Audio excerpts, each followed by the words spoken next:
السلام عليكم ورحمة الله وبركاته. إن الحمد لله نحمده ونستعينه ونستغفره ونعوذ بالله من شرور أنفسنا ومن سيئات أعمالنا. من يهده الله فلا مضل له ومن يضلل فلا هادي له. وأشهد أن لا إله إلا الله وحده لا شريك له وأشهد أن محمدا عبده ورسوله أما بعد.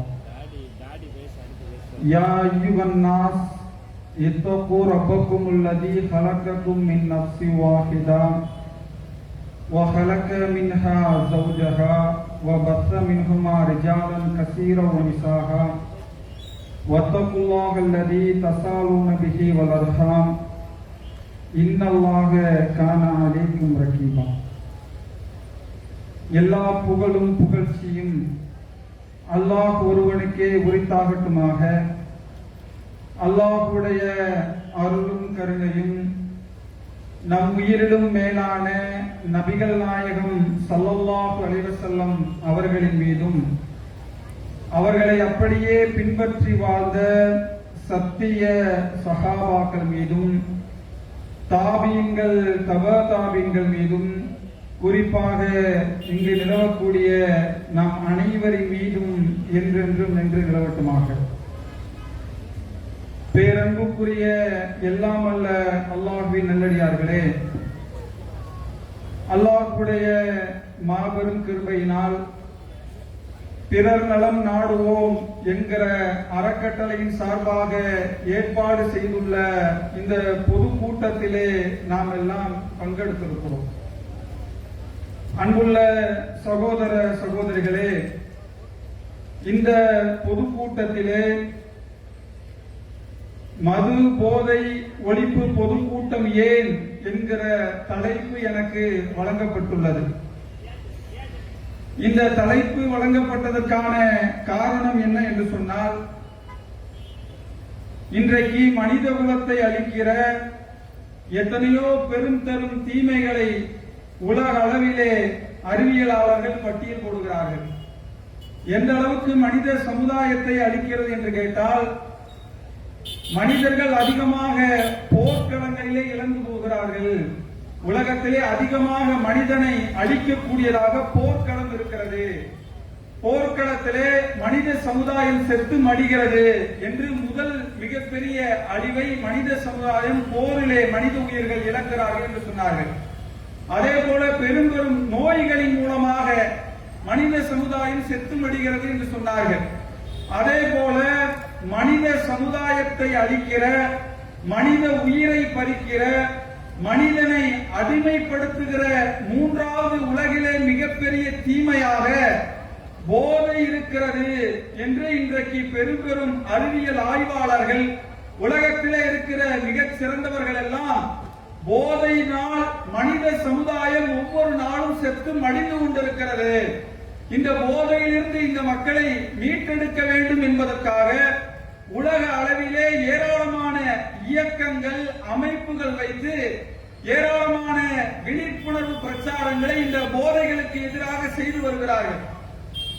அதிலும் குறிப்பாக சொல்ல வேண்டும் என்று சொன்னால், மற்ற எல்லா சமுதாயத்தை காட்டிலும் முஸ்லிம் சமுதாயமாக இருக்கிற நமக்கு இருக்கிற கடமை என்பது, இஸ்லாத்திலே எப்படி தொழுகை கடமையாக இருக்கிறதோ, இஸ்லாத்திலே எப்படி நோன்பு கடமையாக இருக்கிறதோ, இஸ்லாத்திலே ஹஜ் என்கிற எப்படி கடமையாக இருக்கிறதோ, அதுபோல ஒவ்வொரு முஸ்லிமின் மீதும் இந்த போதை கலாச்சாரத்திலே மூழ்கி இருக்கிற ஒவ்வொரு மனிதனையும் வெளியேற்றுகிற கடமை ஒவ்வொரு முஸ்லிமுக்கும் இருக்கிறது என்று இஸ்லாமிய மார்க்கம் அடிப்படையிலே நமக்கு சொல்லி காட்டுகிறது.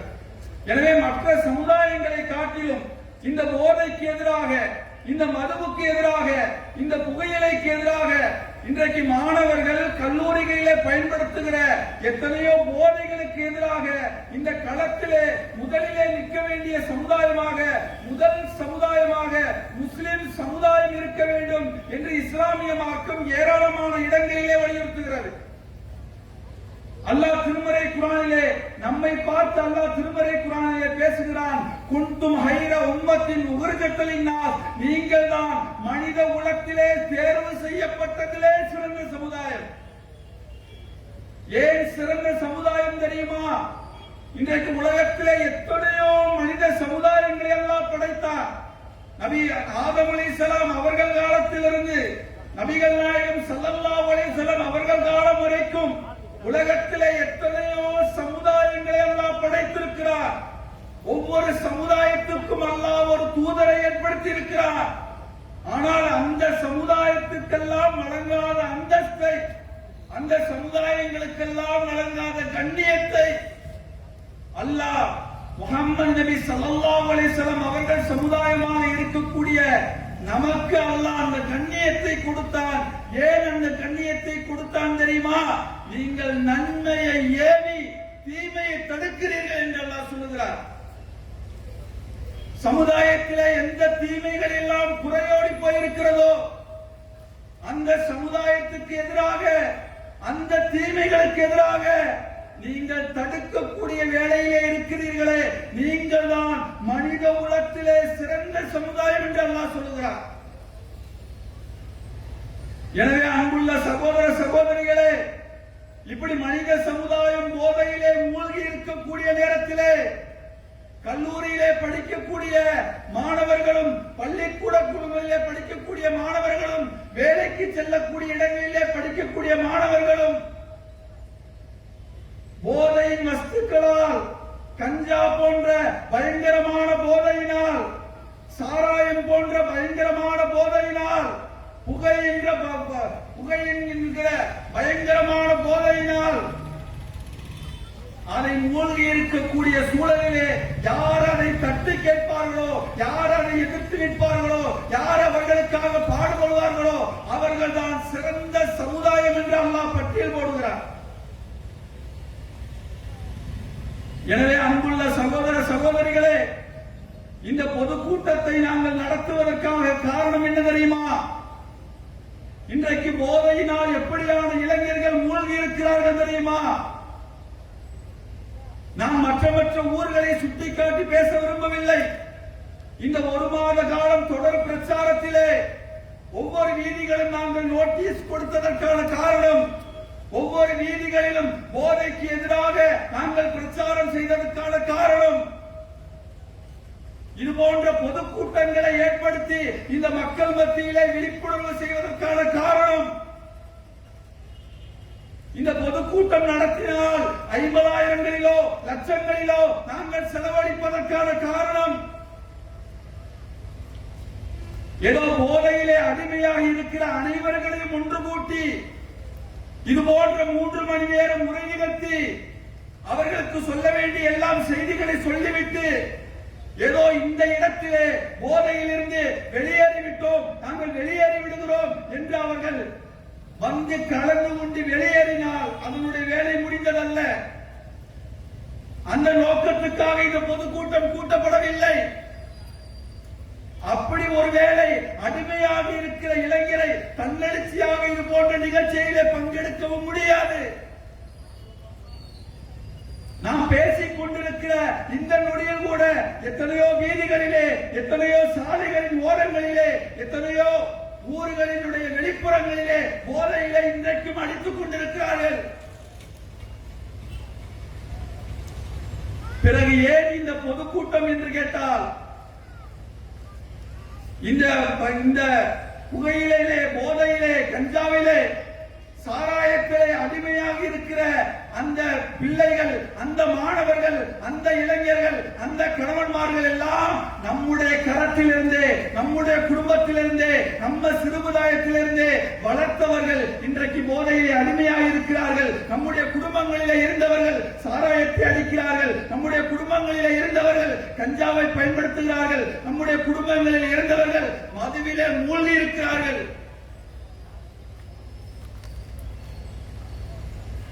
அவர்களை மீட்டெடுக்க வேண்டும் என்று சொன்னால் சம்பந்தப்பட்டவர்களை அழைத்து மட்டும் பேசி அவரிடத்திலே சொல்லி புரிய வைப்பது வேலையல்ல. அந்த குடும்பத்திலே அங்கமாக இருக்கிற பெற்றோர்களாக இருக்கிற நீங்களும், அவர்களுடைய தந்தைகளும், அவர்களுடைய அவர்களுக்கு எடுத்து சொல்லி,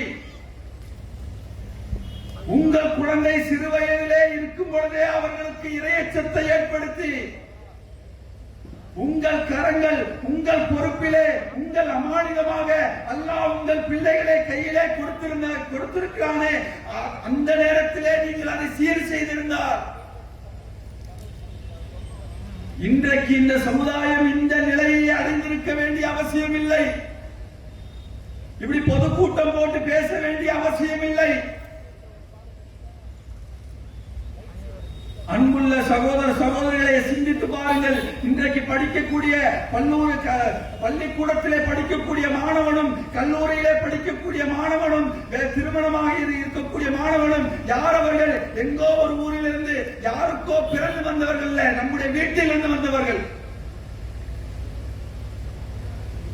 அந்த சிறு வயதிலே அந்த 5 வயது குழந்தையை, அந்த 6 வயது குழந்தையை, அந்த 10 வயது குழந்தையை நம்முடைய கண்காணிப்பின் கீழே, நம்முடைய அரவணைப்பின் கீழே அந்த குழந்தையை சீர்படுத்தியிருந்தால், அந்த குழந்தையிடத்தில் இறையச்சத்தை பேசியிருந்தால், அந்த குழந்தையை அல்லாஹ்வுக்கு பயப்படக்கூடிய குழந்தையாக ஆக்கியிருந்தால், இன்றைக்கு இதுபோல இளைஞர்கள் பள்ளிக்கூடத்திலே துணிச்சலாக மதுவை அடிப்ப துணிவார்களா? கஞ்சா போன்ற பெரும் பெரும் மனிதனை பைத்தியமாக்கக்கூடிய அந்த புகையிலையை பயன்படுத்துவார்களா? பண்புள்ள சகோதர சகோதரிகளே, எங்கே இழந்து நிற்கிறோம் என்று தேட வேண்டிய ஒரு இடத்திலே இருக்கிறோம். 7 வயசுல 8 வயசுல அந்த பிள்ளைகளிடத்திலே இறையச்சத்தை போதிக்க தவறிவிட்டோம், ஈமானை கொடுக்க தவறிவிட்டோம், இஸ்லாமிய அடிப்படை கொள்கையை கொடுக்க தவறிவிட்டோம். ஒரு கட்டத்தில் 10 வயதுக்கு மேல, 12 வயதுக்கு மேல என் பிள்ளை 7ஆம் வகுப்பு படிக்கிறான், 9ஆம் வகுப்பு படிக்கிறான், 10ஆம் வகுப்பு படிக்கிறான், கல்லூரிக்கு செல்லுகிறான், மதுவை அடிக்கிறான், கஞ்சாவை அடிக்கிறான், புகையிலையை பயன்படுத்துகிறான். ஏன் பயன்படுத்துகிறாய் என்று அவனிடத்திலே கேள்வி கேட்டால் என்னை எதிர்த்து என்னை அடிப்பதற்காக அவன் துணிகிறான். காரணம் என்ன தெரியுமா? அந்த ஈமானையும் இறையச்சத்தையும் அவருடைய இளமை பருவத்திலே நாம் ஊட்டவில்லை. எனவே அன்புள்ள சகோதர சகோதரிகளே, உங்களை இங்கே அழைத்து வந்து உங்களிடத்திலே நாங்கள் வைக்கக்கூடிய கோரிக்கை ஒன்றே ஒன்றுதான். உங்கள் பிள்ளைகளோ, கல்லூரியிலே படிக்கக்கூடிய மாணவர்களோ, பெரும் பெரும் படிப்பிலே போதையை பயன்படுத்துவர்களோ இங்கே வரவில்லை. அவர்களை பெற்றெடுத்திருக்கக்கூடிய பெற்றோர்களாகிய உங்களை அழைத்திருக்கிறோம். அதே போல போதைக்கு எதிராக இந்த போதையை மனித சமுதாயத்திலிருந்து துடைத்தெடுக்க வேண்டும். இந்த போதை அதிகரித்தால் ஒரு வீதி மட்டுமல்ல, ஒரு நகரம் மட்டுமல்ல, ஒரு தமிழகம் என்கிற பூமியிலே போதை கலாச்சாரத்தால் திளைத்திருக்கும். எனவே அதற்கு எதிராக ஒன்றிணைய வேண்டும் என்பதை தூண்டுவதற்காக ஆண்களை அழைத்திருக்கிறோம்.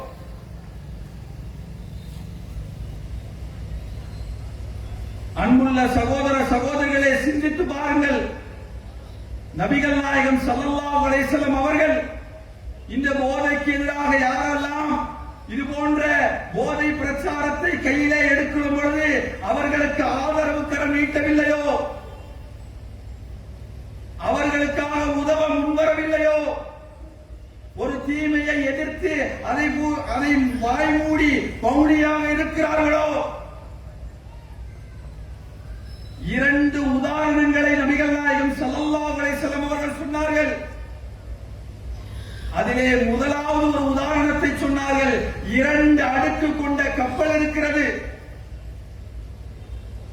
அதிலே மேலடுக்கிலே இருப்பவருக்கு தண்ணீர் தேவை, கீழே இருப்பவருக்கு தண்ணீர் தேவை ஏற்படுகிறது.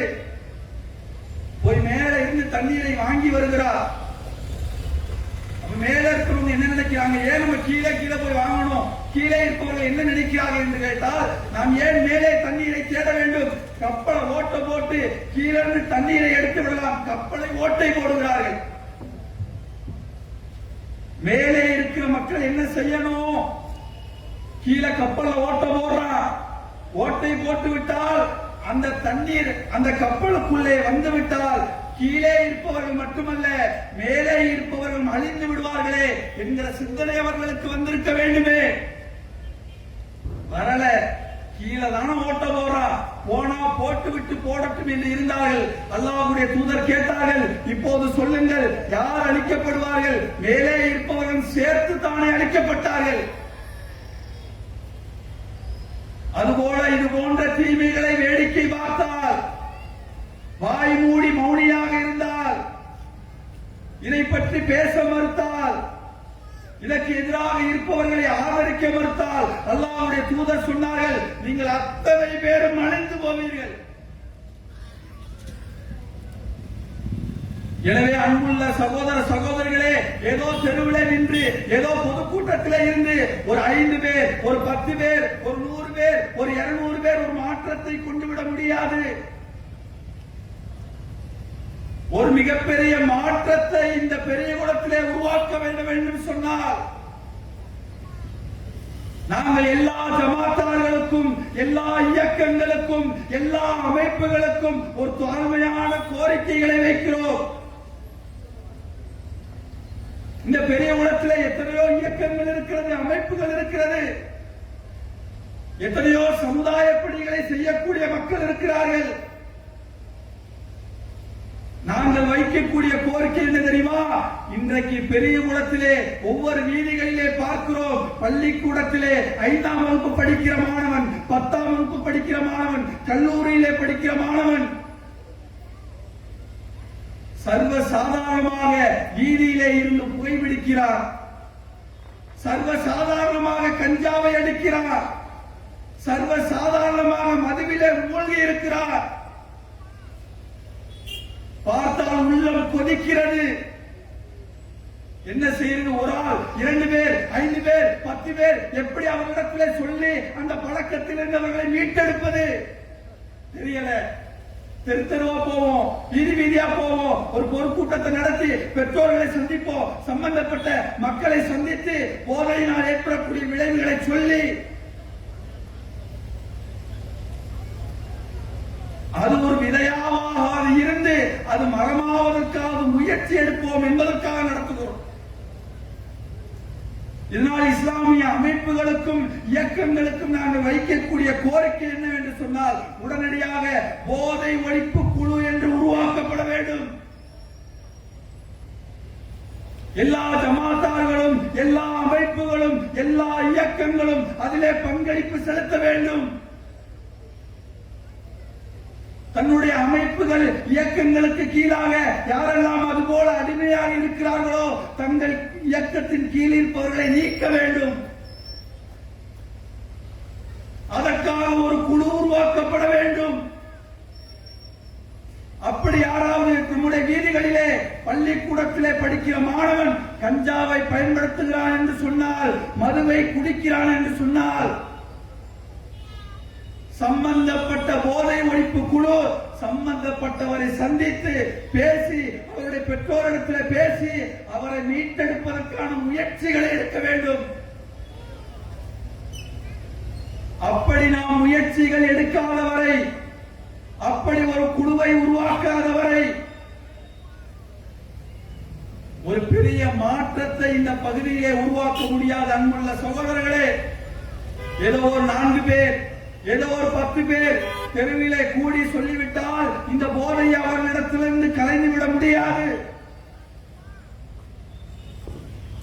எனவே அவர்களை அந்த போதை பழக்கத்திலிருந்து நிஜமாகவே உளப்பூர்வமாகவே மீட்டெடுக்க வேண்டும் என்று சொன்னால், எல்லா ஜமாத்தார்களும், எல்லா அமைப்புகளும், எல்லா இயக்கங்களும் இந்த போதைக்கு எதிராக ஒரு வலுவான, ஒரு தீவிரமான களத்தை உருவாக்க வேண்டும்.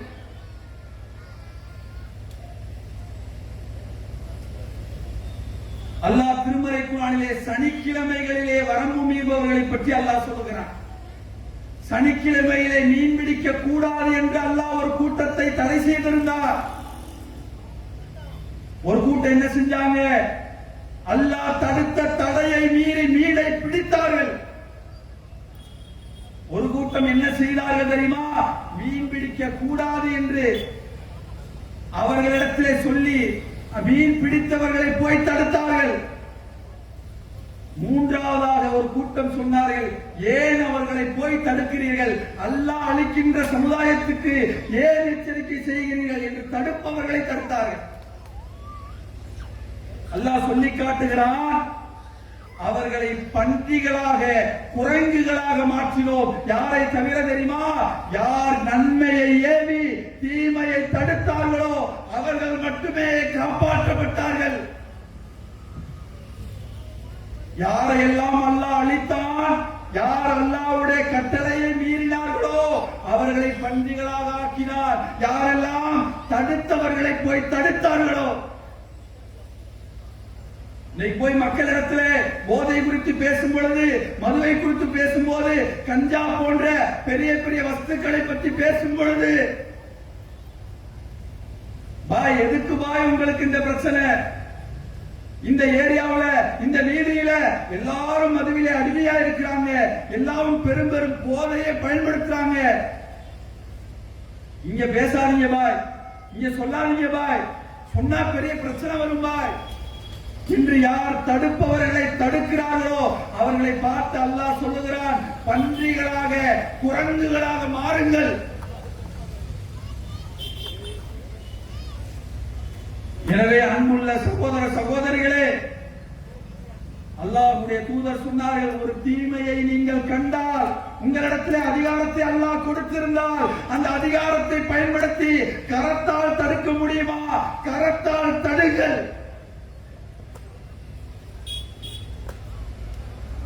அல்லது அடுத்து சொன்னார்கள், நாவால் தடுக்க முடிந்தால், அல்லாஹ்வுடைய தூதர் சொன்னார்கள், நாவால் தடுங்கள்.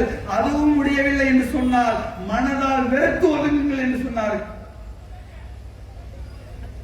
இன்றைக்கு நமக்கு இருக்கிற அதிகாரம் இந்த போதையை பற்றி எடுத்து சொல்லி, அதன் விளைவுகளை எடுத்து சொல்லி, அல்லாஹ்வுடைய தூதருடைய வசனங்களை எடுத்து சொல்லி, அல்லாஹ் திருமறை குர்ஆனிலே கண்டிக்கின்ற வசனங்களை எடுத்து சொல்லி அதை எச்சரிக்கிற கடமை நாம் ஒவ்வொருவர் மீதும் இருக்கிறது. எனவே அன்புள்ள சகோதர சகோதரிகளே, இந்த பொதுக்கூட்டத்துக்கு வந்திருக்கிற தாய்மார்களே, இந்த பொதுக்கூட்டத்துக்கு வந்திருக்கிற தந்தைமார்களே, போதைக்கு எதிராக எப்படியாவது இந்த சமுதாயத்தை மீட்டெடுக்க வேண்டும் என்று உணர்வோடும் உணர்ச்சியோடும் வந்திருக்கிற இளைஞர்களே, உங்களிடத்தில் எல்லாம் இந்த பொதுக்கூட்டம் ஏன் என்ற கேள்விக்கு நாங்கள் சொல்லக்கூடிய ஒரே ஒரு பதில்தான் இதற்கான காரணம். ஒருவேளை உங்கள் பிள்ளைகளை, இந்த சமுதாயத்தை யாரோ ஒருவர் வீதியிலே செய்கிறார், யாரோ ஒரு தெருவிலே செய்கிறார், யாரோ ஒருவர் என்னுடைய நகரத்திலே செய்கிறார் என்று நீங்கள் வேடிக்கை பார்த்தால் 10 தெரு தாண்டி செய்தவர் 5 தெருவாக வருவார். உங்கள் வீதிகளிலே வருவார், உங்கள் குடும்பத்திலே வருவார், உங்கள் உறவுகளுடைய குடும்பத்திலே வருவார். எப்படி யாரோ ஒருவர் செய்யும் பொழுது நீங்கள் வேடிக்கை பார்த்தீர்களோ, நாளை உங்கள் பிள்ளை அந்த தீமையை, அந்த போதையை மூழ்கி இருக்கிற சூழல் வரும் பொழுது அல்லாஹ் உங்களை வேடிக்கை பார்க்கக்கூடிய ஒரு சூழலிலே வர வைப்பார்.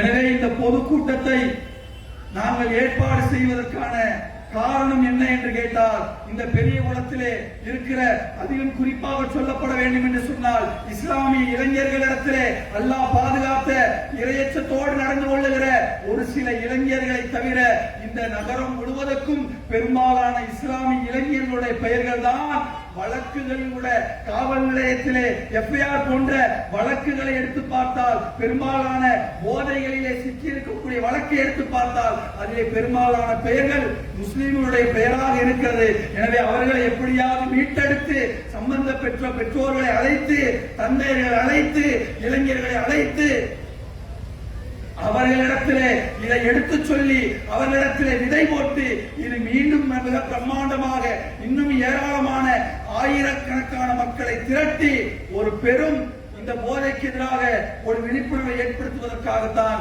இந்த பொதுக்கூட்டத்தை இங்கே ஏற்பாடு செய்திருக்கிறோம். எனவே வந்திருக்கிற நாம் இதை எடுத்து சொல்லி நன்மை பெறக்கூடிய நன்மக்களாக அல்லாஹ் ரப்பல் ஆலமீன் உங்களையும் என்னையும் ஆக்கி அருள வேண்டும் என்று கூறி என்னுடைய இந்த உரையை நிறைவு செய்கிறேன்.